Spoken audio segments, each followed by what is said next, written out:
Hi there, do you want to play Plantroid TCG, but you don't know how to play it? Then, let's go.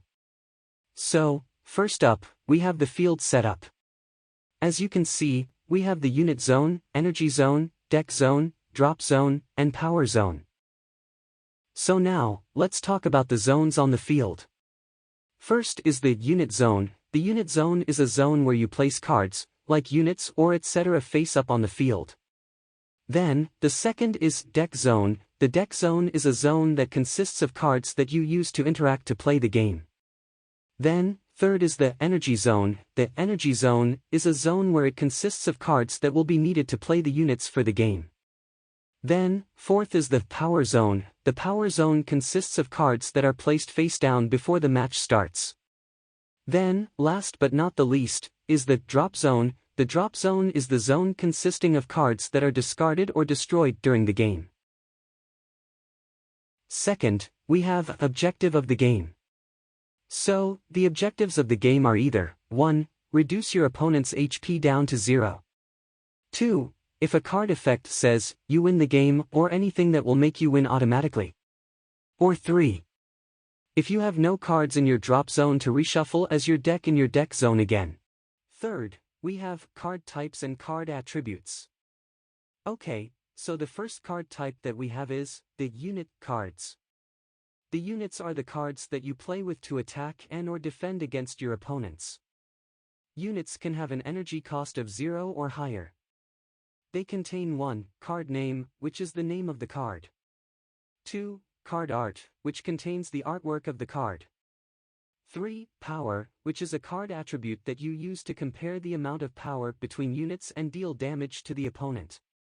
4. Energy cost, which is also the card attribute of a card to use for playing the cards on the field or to do other specific things by paying their energy costs.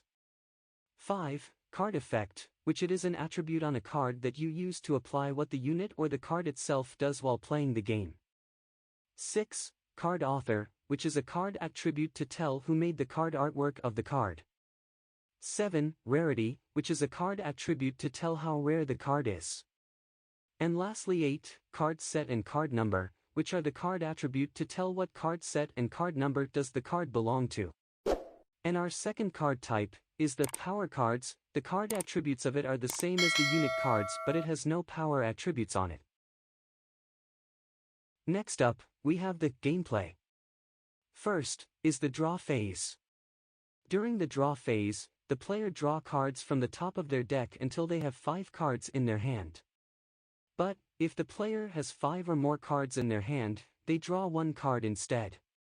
However, once the player has no cards to draw from their deck zone, they shuffle all their cards from their drop zone and draw the number of required cards from the top of their deck. Second, is the stand phase. During the stand phase, the player stands all of their cards that are on their field zone. See the word stand in the keywords and game terms section of the rules in the Google document. Third, is the energy phase. During the energy phase, the player may place X number of cards from their deck to their energy zone face up, where X is equal to the number of units that they have in their field plus 1. Players can have any amount of energies in their energy zone. Fourth, is the main phase. During the main phase, players have a maximum limit of 6 unit zones only, and can play units upon other units. Also, they can only activate their units' effects once per turn. This will be applied to all the turn phases. So, that means, they can only activate it again when it is played on their field from either your hand, deck, or other specifics. Alright, let me just say this. What is the difference between energy and energy zone? Well, energy zone is the zone that contains cards that are treated as energies to pay the energy costs of units for you to play on the field. While energy is the card that is in the energy zone that you have for the game.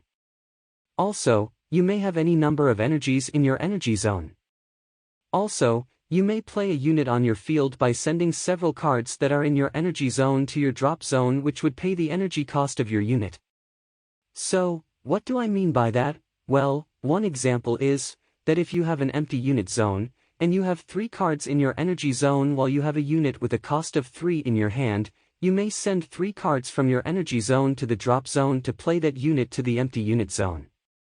Also, if you choose to activate an effect using energies, you must send X energies from your energy zone to your drop zone where X is equal to the required amount of energies to pay for the card's effect.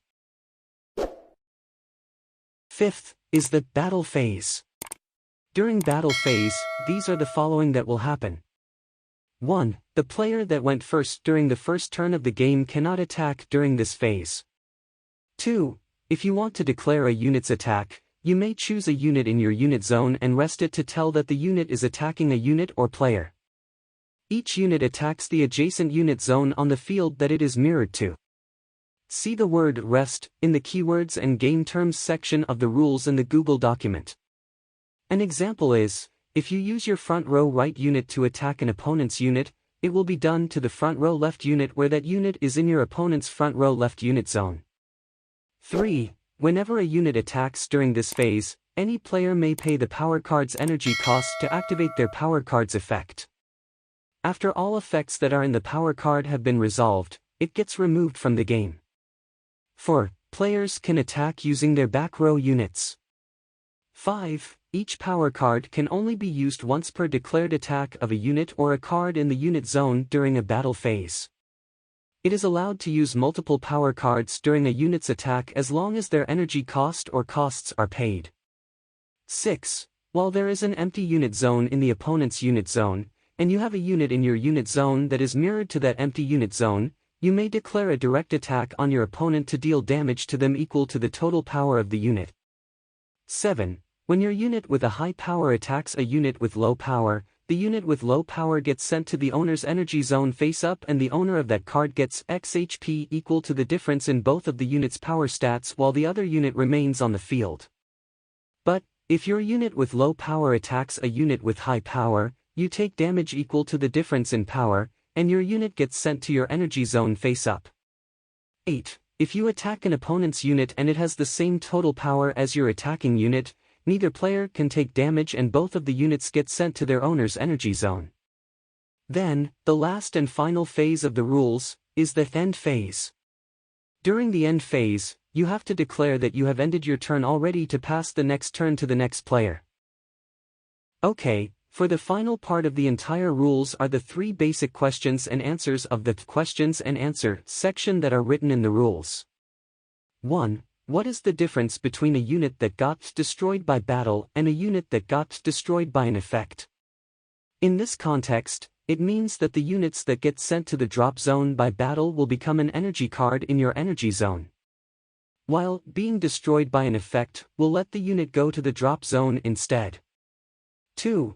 What is the difference between paying a unit's energy cost to play them and paying an effect's required energy cost to activate the effect? In this context, it means that paying a unit's energy cost will let you play a unit normally on the field, while paying an effect's required energy cost means that you must send some required energies in your energy zone to your drop zone. 3. What does adjacent mean if it is in a card effect or maybe at least in general? It means it's either horizontal and/or vertical direction. Alright, so did you understand the rules overall? If not, please post some questions in the comments down below, or join our official Discord server in the description below and we will answer to your questions once I or at least one of us in the community has seen the question. So with that said, if you enjoyed the video or if you are new to this YouTube channel, please, don't forget to subscribe to my channel, and also hit the notifications to my channel for more contents to come. Thank you, and see you next time.